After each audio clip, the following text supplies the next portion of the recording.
அவங்க அவ்வளோ செல்வாக்காக இருந்திருக்கிறாங்க. பல கேள்விகளுக்கு ஆன்சர் பண்ணணும். கற்பழிப்பை வந்து நீங்கள் நிரூபிக்கிறதுங்கிறது அவ்வளோ சுலபமே கிடையாது.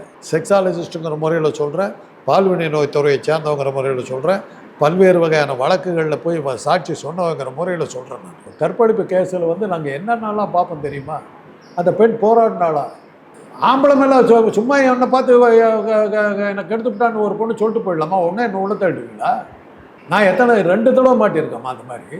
வீடியோ எடுத்தானுக்கு பாருங்க, அதில் தான் அவன் மாட்டினது. வீடியோ எடுக்காம இருந்தாக்க இன்னும் 600 வருஷம் ஆயிருந்தா கூட நிரூபிச்சிருக்கு. இந்த மாதிரி எத்தனை கேசஸ் இருக்கும்? இந்த பெண்கள் மேலே 1000 கேள்விகள் இருக்குமா? இவங்க ஏன் போனாங்கங்கிறது இருக்குது. இப்படி பண்றியாங்குது. அது அதனால தானே அவங்க மாட்டினானுங்க. ஆனா விட்டுருங்கன்னா வலிக்குதுன்ற ஒரு வார்த்தையெல்லாம் அந்த இதெல்லாம் எப்படி அடிக்காத நான் சம்மதிக்கிறேங்கிறேன். அவ்வளோ துன்புறுத்திருக்காங்க. நக்கீரன் பத்திரிகை அது போட்டு நல்லா வெளுத்து வாங்கி விட்டாங்கல்ல, அந்த ஆடியோ போட்டு தள்ளிட்டாங்க.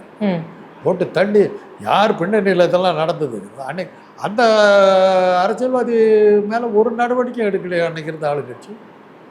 கட்சியை விட்டு நீக்கிறது, ஒரு பதவி விட்டு இறக்கிறது ஒன்றும் பண்ணல.